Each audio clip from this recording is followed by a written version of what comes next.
Hey guys, this is Maniac, and I'm putting down today my Rebecca Hawkins deck profile of the orichalcos era. Obviously with the old camera, as the software of the new one broke down on me. It was only a demo version and they wanted me to pay more. On the one hand, and on the other hand it was not even working properly, so yeah,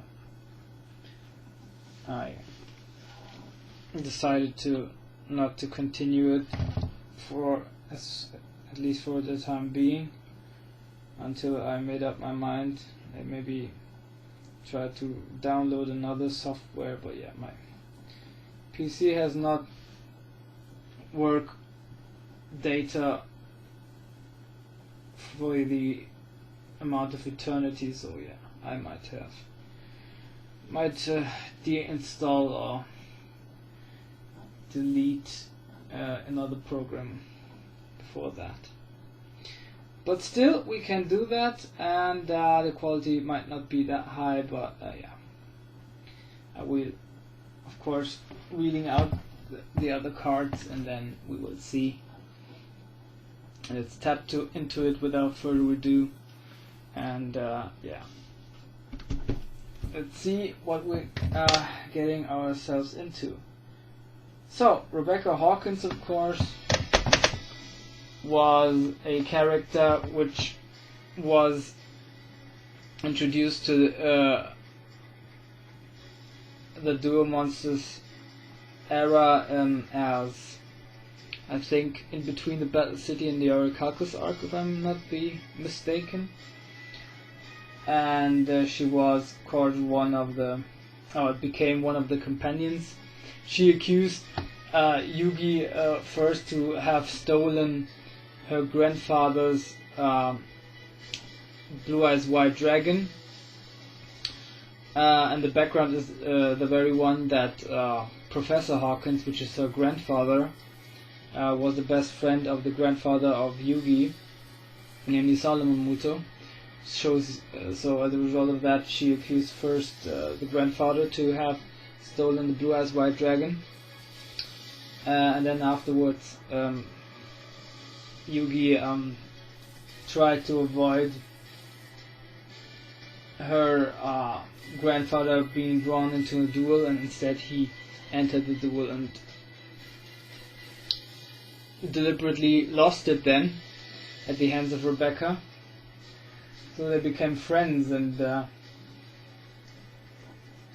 then as Professor Hawkins then unfolded himself and came into the picture, they all became friends, and he told Rebecca that Yugi would have easily won the game if he just wanted it, but he decided instead that the smarter will be merciful, yet they say, as you say. Yeah, and then they became friends, and then eventually she was also drawn into the orichalcos era, since she was a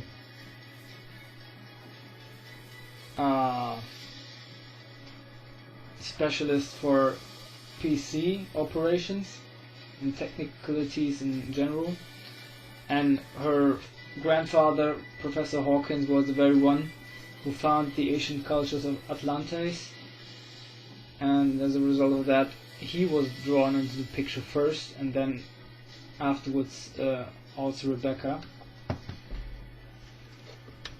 Yeah, and then he as Raphael, one of the main companions, if not even the main companion of Darts' Paradiso and Orichalcos gang, you might tell, defeated the Pharaoh and then took Yugi instead, the soul of Yugi. But it was Yugi's decision for himself that he should be taken instead of the pharaoh who had lost the game due to his own greed and the orichalcos stone around his neck, on his necklace. Yeah, and then Rebecca wanted her revenge, and eventually, along with Duke Devlin, who I also will be dropping out and loading up a character deck profile about, were facing eventually one of the main team leaders, namely Valen, who defeated them two very easily. But still, Rebecca Hawkins is a able and skillful duelist all in general, which shows how powerful the companions of the darts team even were. Yeah, and then let's dive directly into the deck profile of Rebecca Hawkins. We cannot reveal you about it. It is, I think, founded on 3 soils, namely the first being dragon type monsters, the second mainly female type monsters, and the third being a mixture of all sorts of monsters. Another strategy which he represents is giving up life points and then, of course, putting the life points back up. Very similar to the main tactics of one of the big 5, namely Lecter, which I consider to be the best capable dual lists of them all. So let's dive into it. First state, she had Hyazon Rue, which we of course do know as a matter of fact from another deck, namely Kaiba. Then she had Labradorite Dragon, which has 1 tribute but has 2400 defense, but with 0 attack. So that, of course, is a defensive measure. Then another one which works similar is the Lapis Dragon, which also requires 1 tribute, and it has even 2600 defense as a stalling engine as well. Further on, the Alexandrite Dragon, which 2 times, I'm not sure if she had this one even. There we go. See it right there. It is. But I might tell that she possessed this one in her deck. But even if not, I thought it would be proper to this deck profile. Then another significant card which she clearly possessed is Lost Dragon number 2, and of course Lost Dragon, the normal Lost Dragon. And then there exists even another card in her deck which clearly is not existing regularly in the TCG, which is, I think, Rabine Red Dragon, which looks similar on the artwork as a Lost Dragon, but just all in red. I exchanged that one for the Attack Wyvern, which is from the Different Dimension movie, but has, I think, similar stats. I think the Red Ruby Dragon has 1600, but this one has 1800, so it's even an improvement. Then her other main mechanics methods in this deck were the female type monsters, as I already put it. She has Mariah the Fallen one, which if you put this one into the graveyard, you on each of your standby phases, you can increase your life points by 200 points.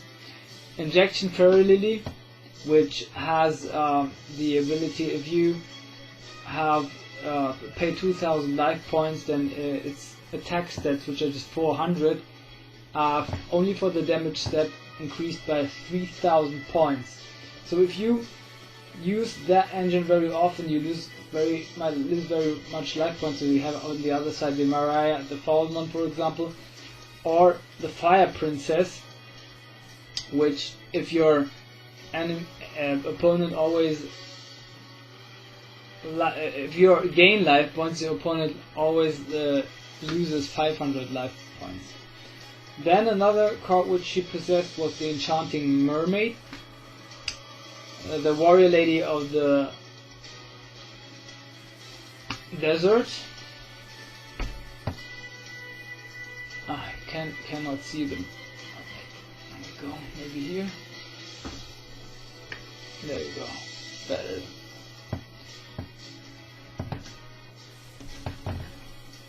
There we go. Okay. Then, Witch of the Black Forest. She possessed Shadow Ghoul.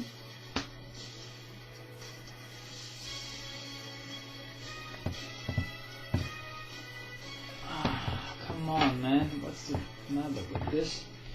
Maybe put it in there. Then, she had a very special card, in my opinion, namely the Millennium Shield, which is a very special card, in my opinion, as it refers to the Millennium puzzles and of course the other Millennium sticks and necklace and all those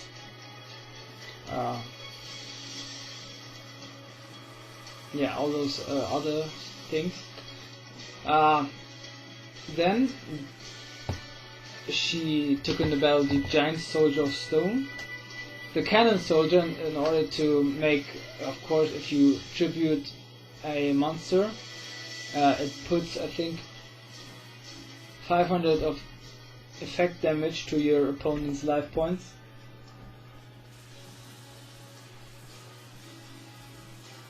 And then for drawing issues, the Skullangel. I don't know if she had this one time or even 2 times. And then Sangan and the Electric Snake.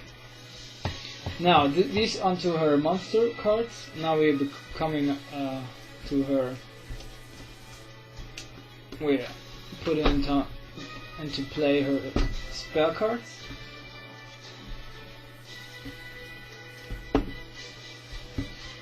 Token Thanksgiving, which works that way: if you have tokens and you tribute them, or they're being destroyed, you get 800 life points, I think, per token. Yeah. The Shallow Grave, of course, has a possibility to special summon one of your monsters, put that into the graveyard. Tribute to the Doomed. That's a monster destruction engine. Wing of the Dragon Giant.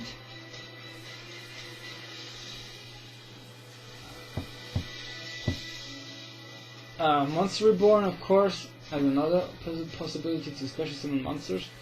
The Dragon Wing of the Dragon Giant has the possibility, if you have a dragon type monsters open on the field, then you can destroy all spell and trap cards of your opponent.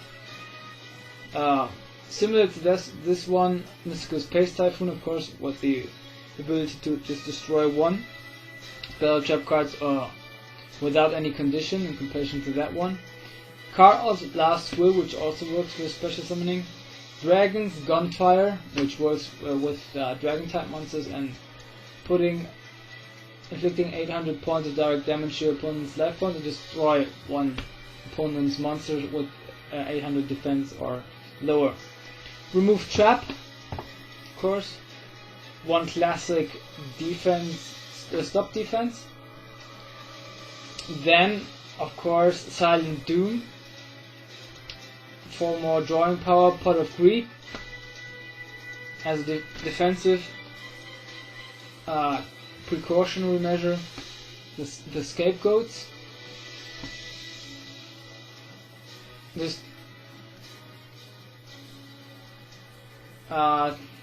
Stamping Destruction.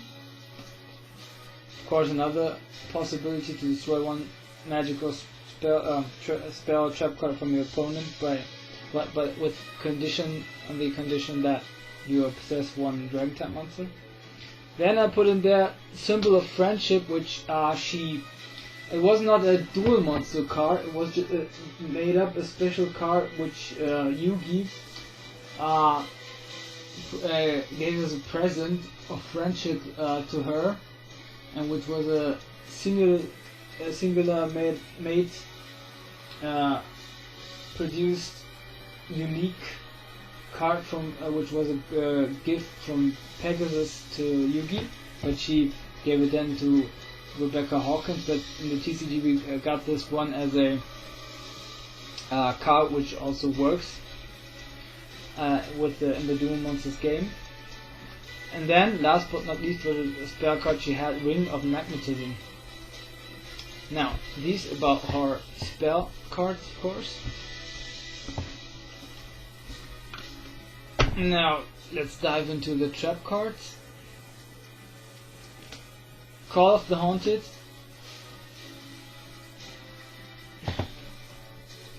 There you go. Call of the Haunted.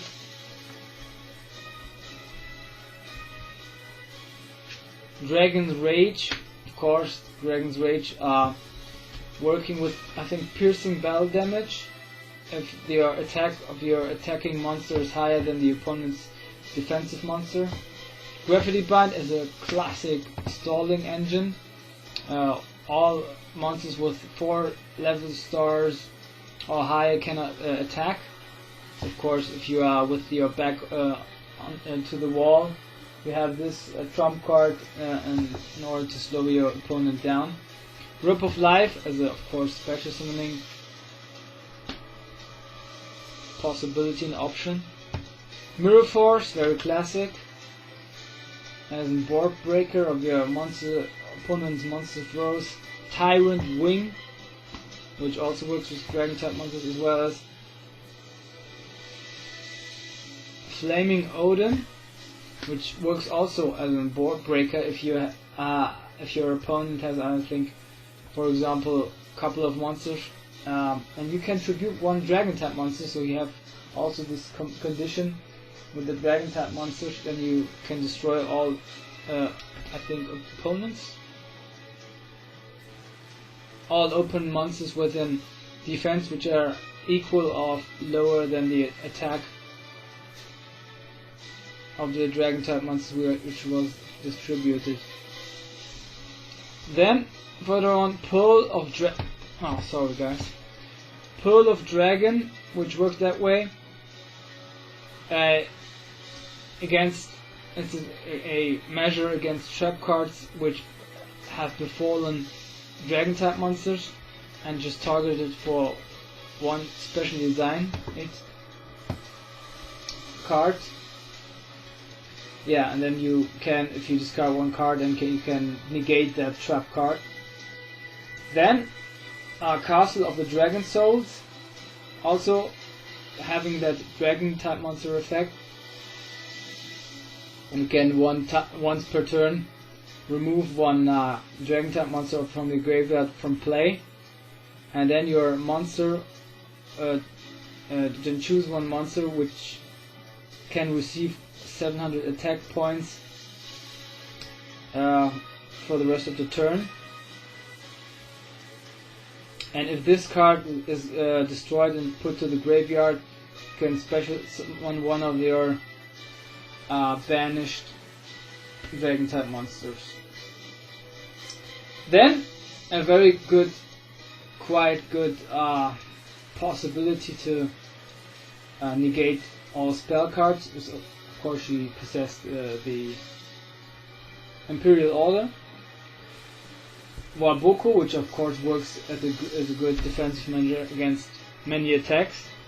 Magic Jammer is a negate of spell cards, and a card which I invented that she might have in her deck.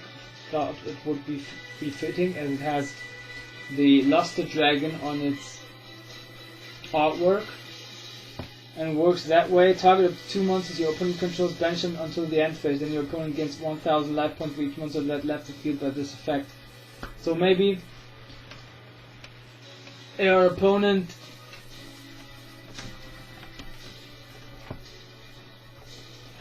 your opponent is